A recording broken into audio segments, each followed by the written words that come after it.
네, 여러분 안녕하십니까? 네, 그래도 어제 말씀을 전해서 그런지 좀 덜 어색한 것 같습니다.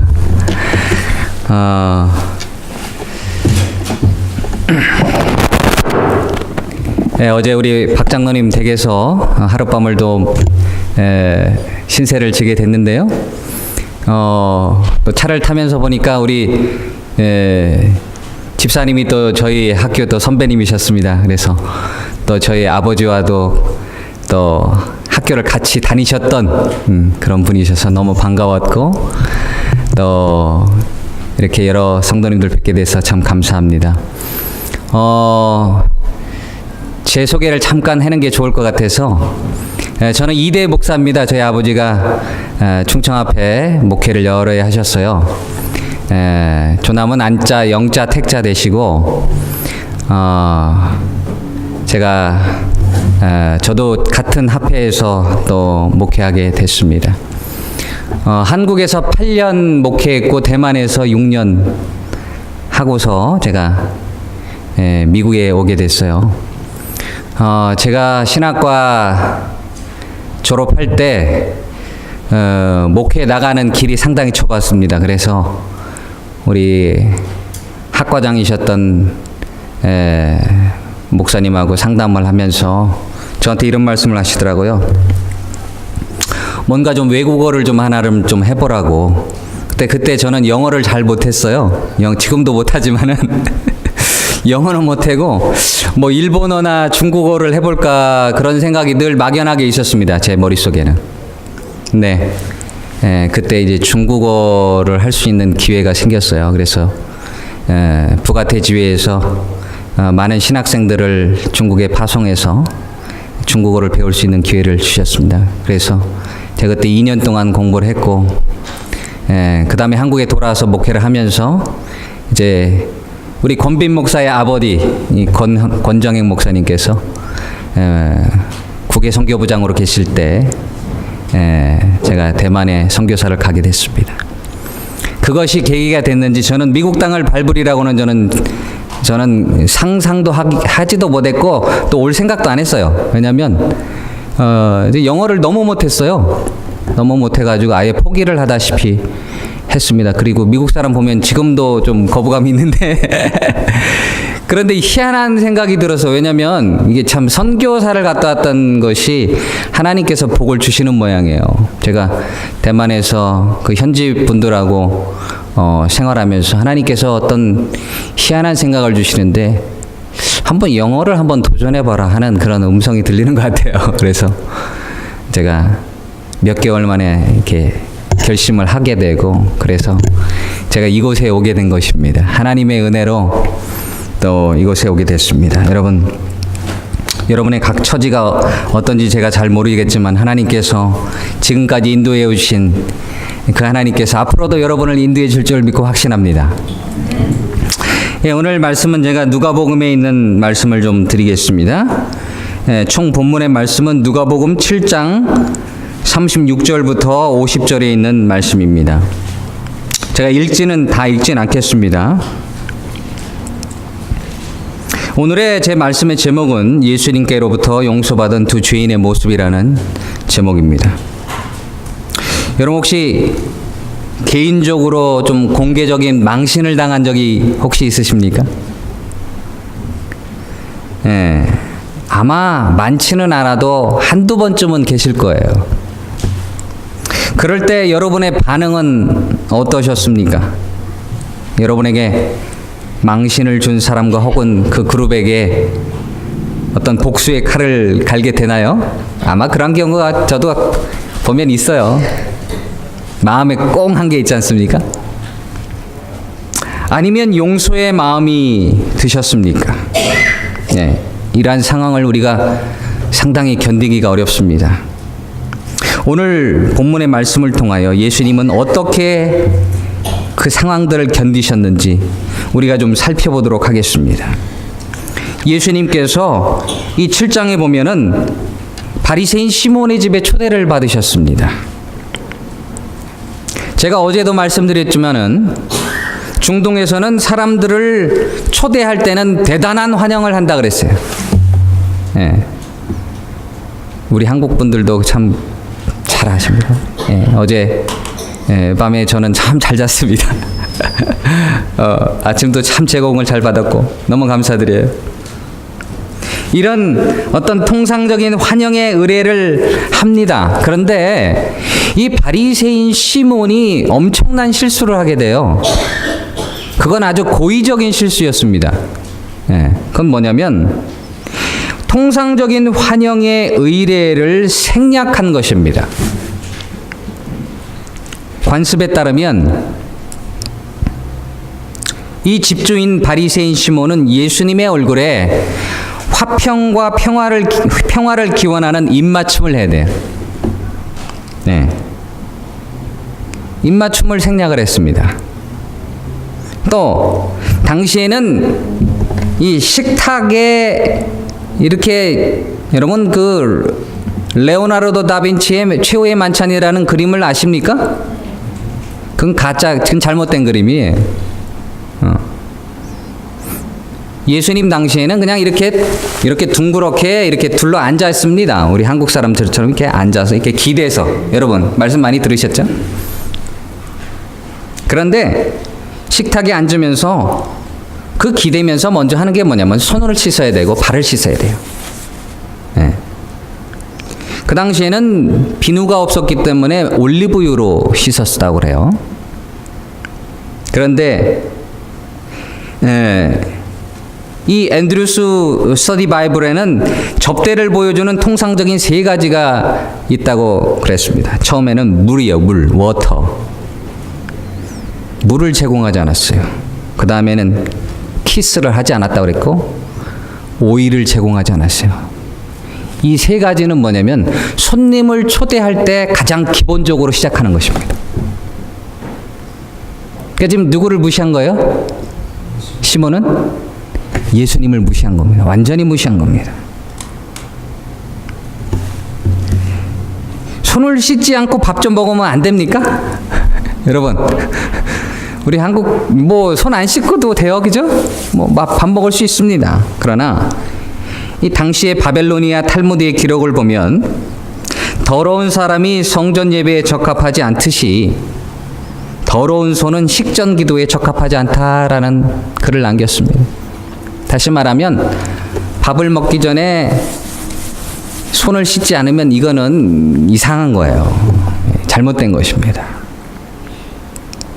유대인들이 손 씻는 습관은 성전 예배만큼이나 중요했다는 사실을 나타내 줍니다.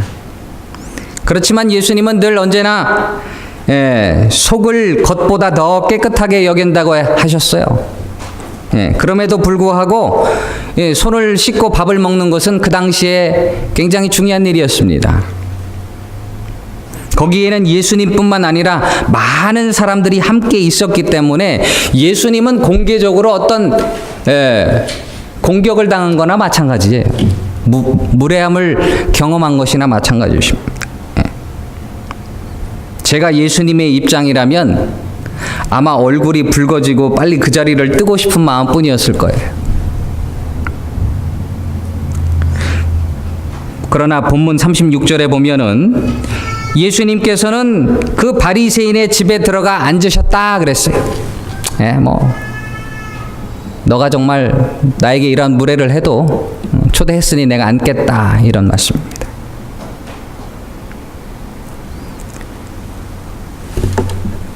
유대인들은 이 식탁에 앉으면서도 순서가 있었어요. 아무데나 앉는 게 아닙니다. 예수님이 앉으셨으면은 그 다음에는 예수님이 가장 사랑하는 사람이 앉았고 그 옆에는 누가 앉았냐면 집주인이 앉아요. 그래서 시대의 소망 559페이지에는 이렇게 이야기합니다. 한편에는 흉악한 질병에서 고침을 받은 시몬이 앉았고 다른 한편에는 죽음에서 살아난 나사로가 앉았다. 나사로는 예수님의 가장 친한 친구 중에 한 사람이었어요. 그리고 죽음에서 부활한 이 베다니 사람 나사로입니다. 그 다음에 한 사람은 바로 이 흉악한 나병의 질병에서 고침을 받았던 그 집주인 시몬이 같이 앉았어요. 같이 앉으면서도 발 닦아줄 생각은 안 한 것입니다. 그런데 그 모든 무례한 장면들을 목격한 사람 중에 그 무례함을 참지 못한 여인이 한 사람이 있었어요. 그가 누군지 아십니까? 그 무례함을 아무도 그냥 쉬쉬하지 못하고 있는데 그 무례함을 참지 못한 사람이 한 사람이 있었는데 그 사람은 누구냐면 36절에 그 동네의 죄인이었다. 네, 그 동네의 죄인. 37절이네요. 네.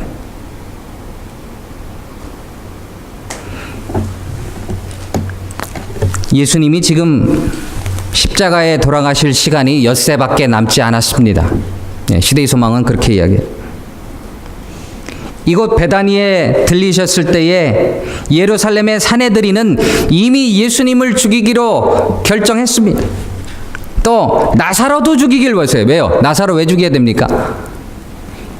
이거 특별하게 부활한 사람이고 큰일 나고 이게 예수님이 그를 살리셨거든요. 예. 지금 그러한 상황에서 예수님이 지금 누구의 잔치에 참여하신 거예요? 시몬의 잔치에 참여한 것입니다. 그 무례함을 참지 못한 여인의 이름은 마리아였습니다. 그 마리아는 우리가 일반적으로 알고 있는 막달라 마리아예요. 그죠? 이 마리아는 7 귀신 들렸다가 예수님께서 치료해 주신 그 여인이었습니다. 이 여인은 동네에서 아주 죄인 취급받았던 여인이에요. 아주 행실이 바르지는 않았어요. 그런데 이 여인은 예수님께로부터 그분의 죽음이 다가오고 있다는 말씀을 듣자마자 깊은 사랑과 슬픔으로 그분께 어떻게 하면 경의를 표할 것을 고민하던 여인이었어요. 예수님이 돌아가신다고는 하는데 여자분들은 좀 디테일한 게 있어요. 그죠? 뭔가 좀 챙기는 게 있단. 예수님이 돌아가실 날짜가 얼마 안 남았다는데 어떻게 좀 뭔가 좀 경의를 표할 방법은 없을까? 그 방법은 바로 예수님의 몸에 부을 값진 향유 한 옥합을 샀어요. 그것은 1년치 월급에 해당하는 300데나리온 값진 향유였습니다. 그런데 향유는 어디에다 붓냐면은 손과 머리에다 붓는 겁니다. 그쵸? 발에다 뿌리는 게 아니에요. 그래서 이 여인은 예수님의 손과 발에 그 계획이 이 여인에게 본래의 계획이 없었어요. 왜냐하면 이 여자는 물과 수건을 가져올 필요가 없었기 때문에 그렇습니다. 물과 수건은 누가 준비해야 되는 거예요? 주인이 준비하든지 주인이 준비해서 누구에게 시켜야 되는 겁니까? 종에게 시켜야죠. 이 여인은 주인 시몬의 무례함에 예수님이 망신당하는 꼴을 보고 싶지가 않았습니다. 이 여인은 예수님께서 깊이 참으시는 모습에 더욱더 화가 났습니다. 아무것도 자신이 할 수 없다는 무력감에 좌절했습니다. 이 여인이 울기 시작한 것은 바로 그 때문이었어요. 별안간 묘책이 떠올랐습니다. 그 묘책이란 무엇이냐? 눈물로써 예수님의 발을 씻는 것이 그녀의 묘책이었어요. 머리 좋습니까? 기가 막혀요.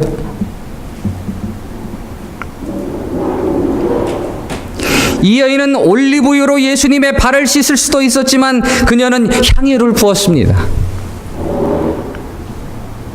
만일 예수님이 그날 시몬으로부터 망신당하지 않았다면 그러한 행동은 있지 않았을 거예요. 그저 오직 주님 앞에 그를 용서해 주시고 치료해 주신 그 예수님께 감사를 드리고 이제 조금 있으면 만날 수 없을 예수님을 향한 그 마지막 작별 인사를 했는지도 몰라요.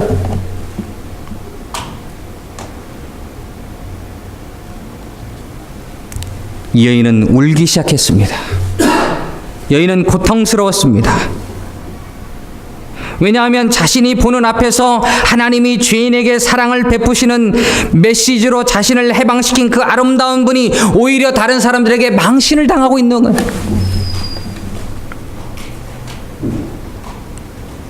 자신을 용서하신 분.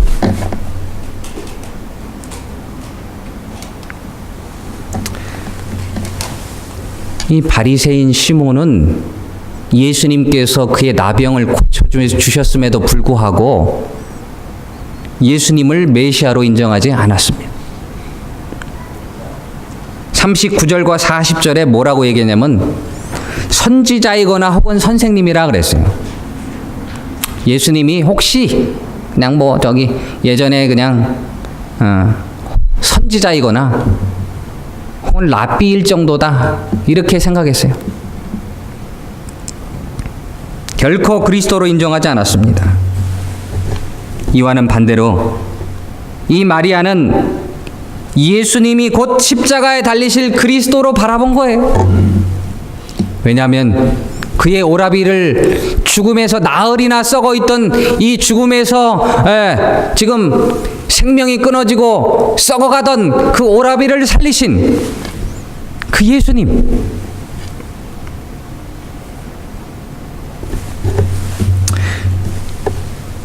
제가 어제도 이 독일의 신학자 디트리 보네퍼라는 사람에 대해서 말씀드렸는데 이분이 또 이런 말씀을 했어요. 신약 성경에서 하나님이 그리스도 안에서 메시아의 고난 속으로 들어가는 일이 가장 다채롭게 일어난 경우가 바로 죄인이었던 이 여자가 한 행동이었다. 여자는 예수의 발을 눈물로 씻고 자기의 머리카락으로 그 발을 닦았습니다. 예수의 발을 씻은 여자는 그 발에 입을 맞추고 향유를 부었습니다. 손님을 환영할 때 3가지 해야 된다 그랬어요. 첫 번째는 키스를 해야 돼. 그죠? 그 다음엔 뭘 해야 돼요? 그 다음엔 물을 준비해야 돼요. 그 다음에는 오일을 준비해야 돼요.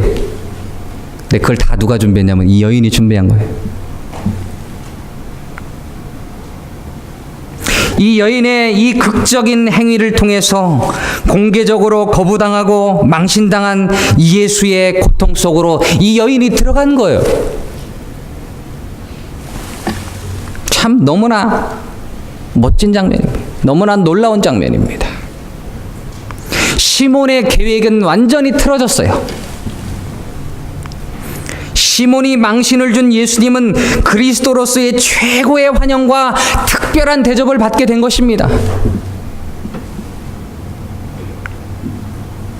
시대의 소망은 그 여인의 행동에 대해서 자신이 뭘 했는지도 깨닫지 못했다 그랬어요. 그렇죠? 자신이 지금 한 행동에 대해서 이게 무슨 행동인지 아직 이 여인은 정확하게 깨닫지를 못했다 그랬어요. 이 여자는 그 성읍의 죄인이었습니다. 이 여인은 이 시몬에게도 성폭행을 당했던 사람이잖아요. 오늘날은 미투라도 하는데 그 당시는 미투도 제대로 못했던 것 같아요.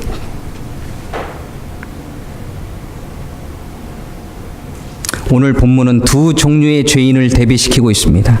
한 종류의 죄인은 자칭 율법을 잘 지킨다는 죄인이었고 다른 죄인은 율법을 어긴 죄인이었습니다. 자칭 율법을 잘 지키는 자들은 종종 율법을 어기는 자들을 향하여 죄인이라고 비판합니다. 율법을 어기는 자들은 율법을 잘 지키는 자들을 보면 되게 위선자라고 이야기합니다. 그러나 오늘 본문의 초점은 여자도 아니고 바리새인도 아니에요. 여자는 누구에게 온전히 초점을 맞췄냐면 예수님께 초점을 맞췄습니다. 여러분, 우리가 종종 신앙하면서 하나님께 초점을 맞추기보다는 내 신앙과 다른 사람의 모습을 비교하기를 너무나 좋아합니다. 내가 잘하는 부분이 있으면 어깨에 좀 힘이 들어가요. 내가 좀 잘했으면 어깨에 좀 힘이 들어가요. 다른 사람이 좀 잘하는 게 있으면 좀 뭔가 좀 흠을 찾기를 원합니다. 그러나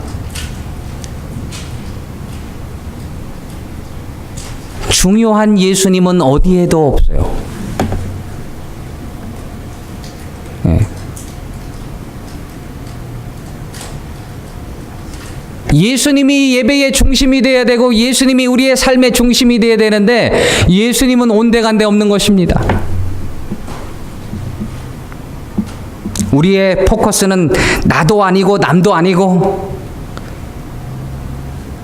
오직 예수님께 우리의 초점을 맞춰야 되는 것입니다. 이 여인은 예수님께 포커스를 맞췄어요.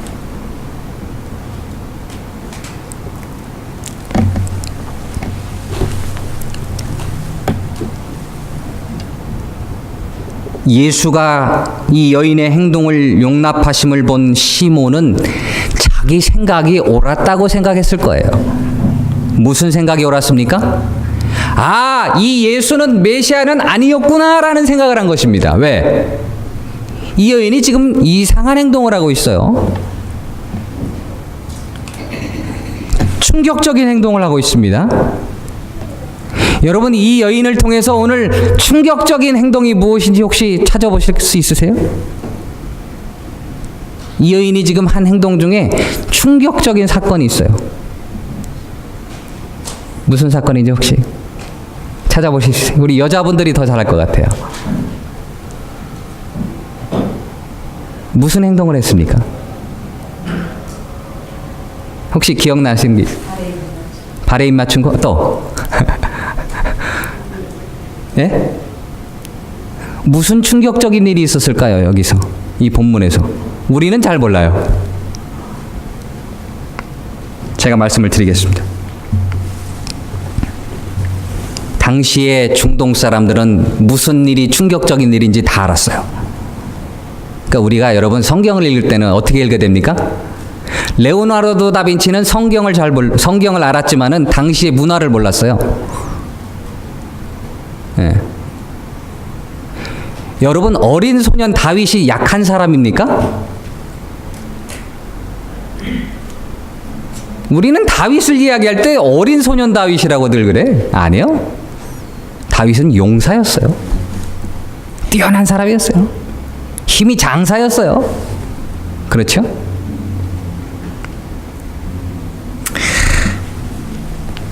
당시의 사람들이 본 충격적인 행동은 이 여인이 머리카락을 드러낸 것입니다. 뭘 드러냈다고요? 이해가 가십니까? 네. 고개를 이제 끄덕끄덕이십니다. 네. 머리카락으로 예수님을 또 만졌어요. 이렇게. 네. 중동의 전통적인 사회에서는 지금도 마찬가지예요. 지금도 사람들 앞에서 자기의 머리를 드러내지 않습니다. 드러내지 않아요. 랍비들의 구전을 집대성한 미시나라는 그 책에 보면은 남자가 그 아내와 이혼할 때 여자에게 위자료를 주지 않아도 되는 경우가 여러 가지가 있었습니다. 여러분, 혹시 이혼을 하게 되면 뭘 받아야 됩니까? 남편에게 위자료를 청구해야 되는데 위자료를 청구해도 받지 못하는 경우가 있단 말이에요. 여자가 실수해서. 그게 뭐냐면은 여자가 그 머리를 묶지 않고 밖에 나가거나 여자가 머리를 안 묶고 밖에 나가면 위자료 못 받아. 외간 남자와 말을 나눌 때 위자료 못 받아요. 그 중에 하나가 뭐예요? 머리를 풀고 밖에 나가면은 위자료 못 받아요. 왜 그렇습니까? 당시 사람들은 머리를 푼다는 것은 다른 남자들과 함께 목욕하는 것이나 다름없다. 다시 말하면 성욕을 자극시킨다는 의미입니다. 네. 이 앤드루스에도 히잡을 쓴 사우디 여인들이 여럿 있어요. 그 사람들 그거 함부로 베끼면 됩니까? 큰일 나는 일이죠.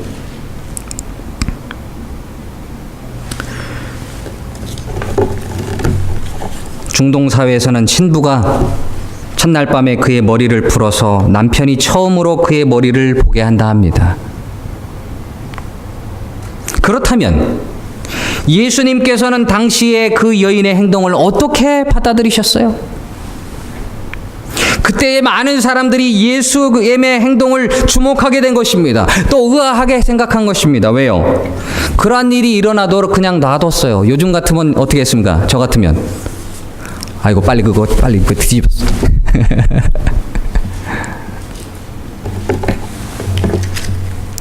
그러한 관점에서 시몬이 볼 때 예수님은 메시아가 아니구나. 여러분 참으로 난감한 상황입니다. 주님은 어떻게 말씀을 하셔야 될까요? 오늘 본문에서 좀 중요한 부분은 뭐냐면 41절과 42절이에요. 여러분 영어는 컨클루전이 이 말미에 나와 있어요. 근데 이 히브리 문학에서는 가운데 와 있습니다. 이걸 카야즘이라고 그래요. 그 41절로 42절 좀 찾아보시기 바랍니다. 제가 읽겠습니다. 누가복음 7장 41절 42절입니다. 가라사대 빚주는 사람에게 빚진 자가 둘이 있어 하나는 500데나리온을 졌고 하나는 50데나리온을 졌는데 갚을 것이 없으므로 둘 다 탕감하여 주었으니 둘 중에 누가 저를 더 사랑하겠느냐.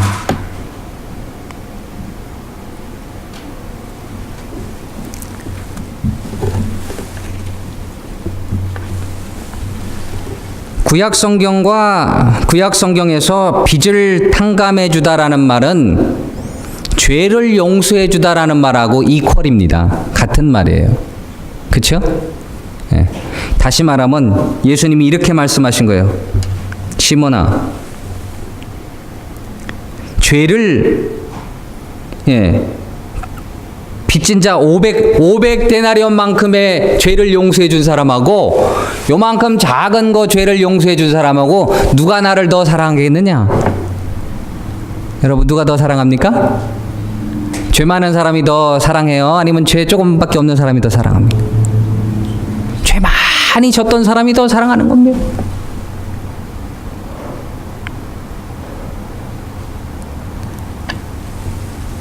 오늘 본문에서 예수님은 그 시몬의 무례함에 대해서 너무나 깊은 참을성을 보여주었어요. 주님은 시몬도 죄인이라는 것을 상기시켰어요. 어떤 사람이요? 시몬은 몇 데나리온 빚진 사람이요? 50데나리온 빚진. 예수님은 어떤 의미에서 시몬이 저지른 잘못이 여자의 잘못보다 작다라는 것을 은연중에 보여준 겁니다. 그죠? 시몬은 계속해서 그 여인의 죄들의 초점을 맞췄지만은 예수님은 거저 용서받은 이 여자의 보인 반응을 보라는 쪽으로 시선을 옮겼어요. 이 말씀이에요. 시몬, 죄는 누가 더 많아? 죄는 이 여자가 더 많아. 그런데 나를 사랑하는 사람은 누가 더 나를 사랑해? 이 여인이 나를 더 사랑해.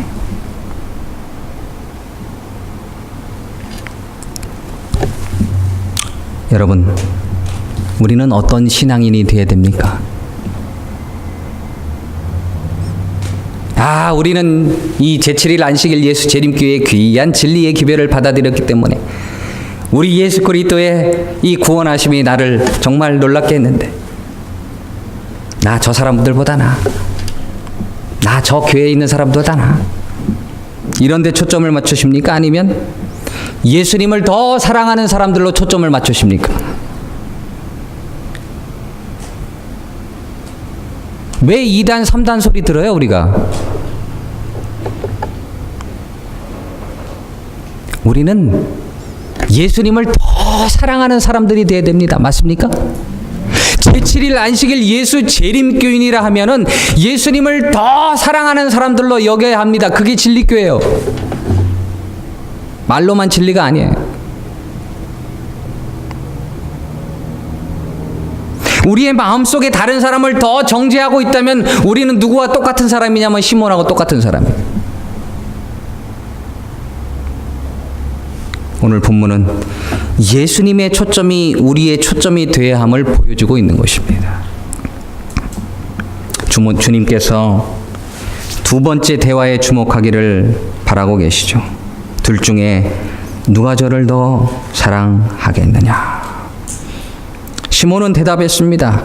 많이 탕감받은 자가 더 사랑할 것입니다. 많이 용서받은 자가 더 사랑할 것입니다. 당연한 거예요. 예수님께서 그 당시에 그 머리를 풀은 이 여인의 행동을 이런 식으로 커버를 해주시는 거예요. 그녀를 보호합니다. 그녀를 내치지 않았습니다. 왜냐하면 그녀는 그리스도의 고난에 함께 참여했기 때문에 그렇습니다. 예수 그리스도는 율법을 지키는 자와 율법을 어기는 자가 모두 죄인이며 그들 모두에게 용서가 필요함을 분명히 밝히셨습니다. 오늘 우리 과정 공부 배웠죠? 우리가 왜 예수님께서 지금 하늘 지성소에서 우리를 위해서 중보하고 계십니까? 아직도 우리가 죄인이라는 것을 기억하기 위해서 주님께서 우리를 위해서 중보하고 계시는 거 아니에요? 우리의 용서가 필요하다. 하나님의 용서가 필요하다는 것입니다.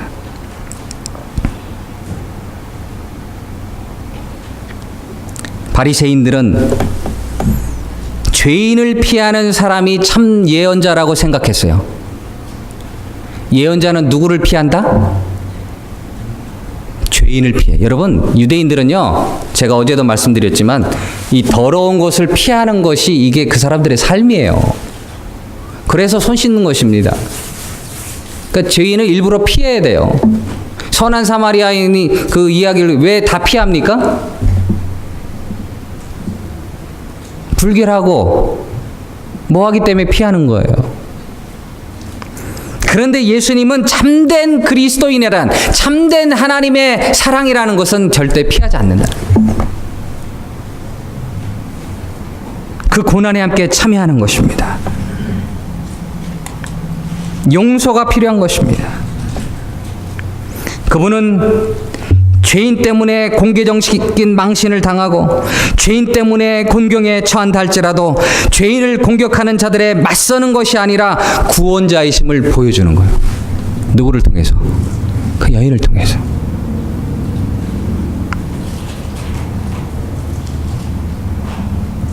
예수님은 시몬을 공격하지 않았어요. 시몬을 통해서, 그 여인을 통해서 시몬에게 예수님의 사랑, 하나님의 사랑은 어떤 것인가를 보여준 것입니다. 여러분, 편견이라는 게 참 무서워요. 편견. 우리 모두는 빚진 자임을 잊어서는 안 됩니다. 우리 모두는 어떤 사람이라고요? 예수님께 아직도 빚졌어요. 다 갚은 게 아니에요.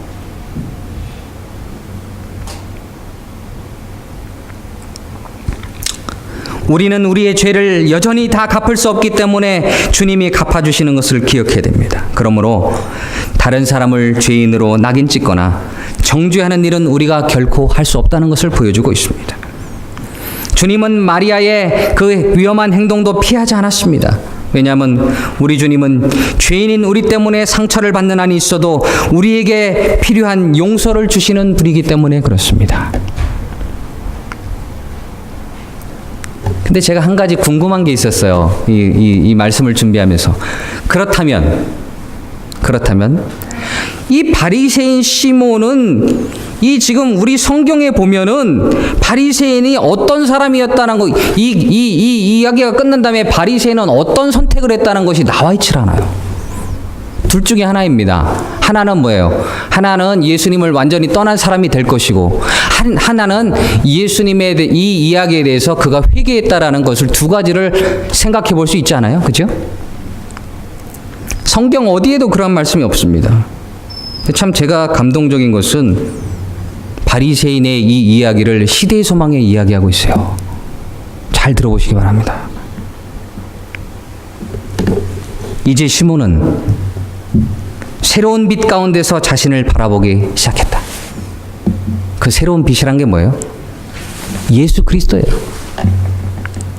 그는 마리아가 선지자보다 더 큰 이로부터 얼마나 존중받고 있는지를 알았으며,